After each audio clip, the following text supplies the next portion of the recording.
Cardio is one of those things on social media that there's a lot of fear mongering. I've had people come up to me and be like, Rachel, I'm afraid to walk my dog at this point because everyone's telling me don't do cardio in menopause. Is there truth to that?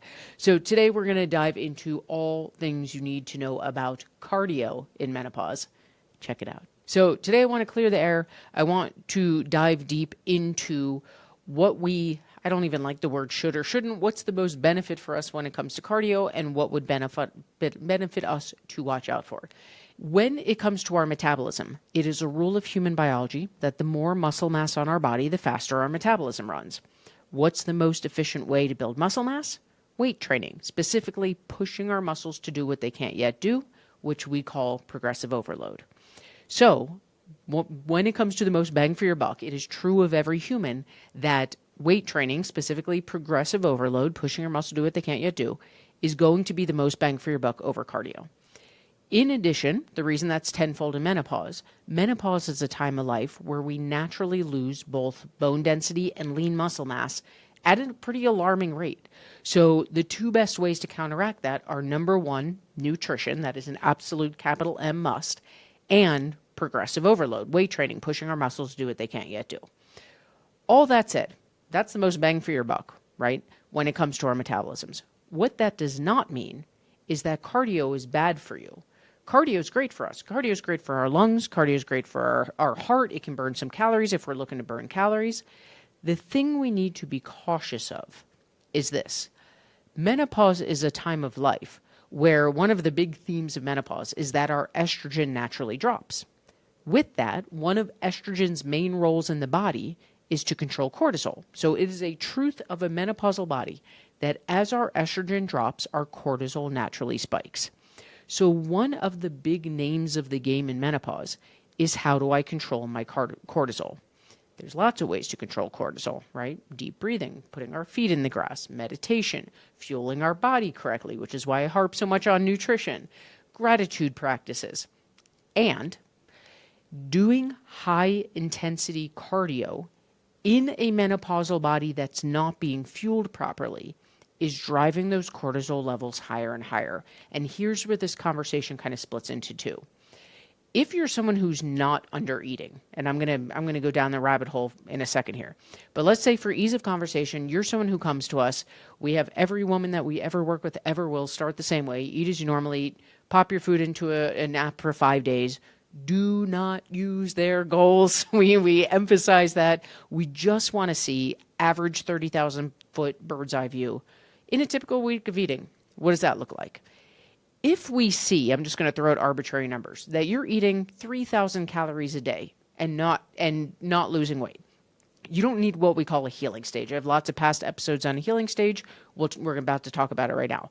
But for ease of conversation, if you're eating more calories than your body needs right now, you can go do HIIT workouts. You can do boot camps. You can do these higher intensity cardio workouts, and still going to spike some cortisol, but I'm not as worried about it because your body is at least fueled. In this case, you're eating more calories than your body needs, so it's got gas in the tank. It is true that progressive overload, weight training, is still the most bang for your buck, but I'm not as worried about high cortisol levels if you're fueling your body correctly.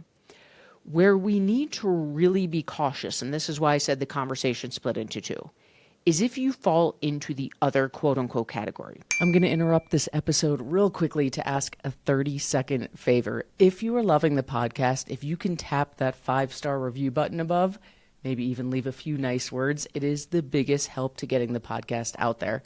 As the time I'm recording this, we don't advertise the podcast, so we rely on our old friend, the algorithm, to help get it in the hands of other women.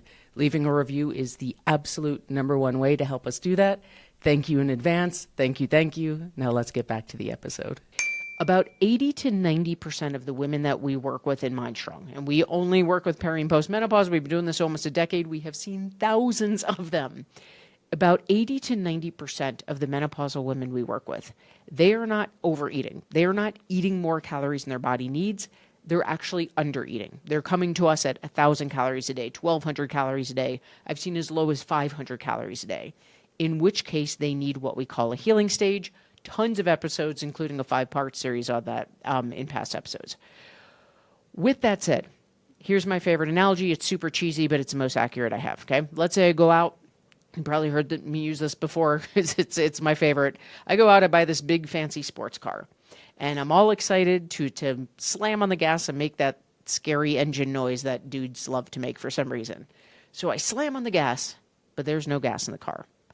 Do we think I'm putting more or less stress on the car by slamming on a gas pedal with no gas in the car? Calories, cheesy as it sounds, are literally our body's fuel. So if we're already under fueling our body, that means that our cortisol levels are already naturally spiked. And remember, we're already living in a menopausal body where they're already naturally spiked. So underfueling our body is a surefire way to spike those cortisol levels even higher. Now, on top of that, so we've got high cortisol levels because our estrogen has dropped. We've got higher cortisol levels because we're underfueling our body.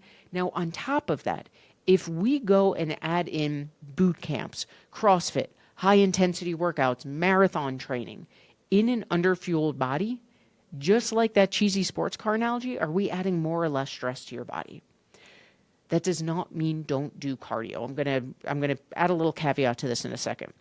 So let me pause here and do some bullet points. Number one, it is true of every human, especially in menopause, that progressive overload, weight training, pushing your muscles to do what they can't yet do, that is the most bang for your buck. Number two, if you are fueling your body correctly, if you're eating enough calories, enough grams of carbs, fat, protein for your body, I'm not as worried about what kind of cardio you're doing. Number three, if you are under eating, as most of the menopausal women we work with are, then I become more concerned about what kind of cardio you're doing. Blanket statement for everyone, go for a walk.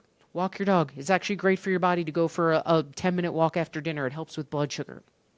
And if you're under eating, we want to be cautious of these high intensity workouts. Now, here's the caveat. I'm going to tell a story that I talk a lot about. So if you've heard it before, here it is again. Back in the day when MindStrong was a one-woman show, I had an Ignite member who, when I say she was a marathon runner, this lady used to run like 10 to 12 marathons a day. Or a day. That would be insane. A year. 10 to 12 marathons a year. If there's someone out there running that a day, they got some good time management. When this lady came to me and I had her do what every single woman does, right? Eat normally, track your food for 5 days.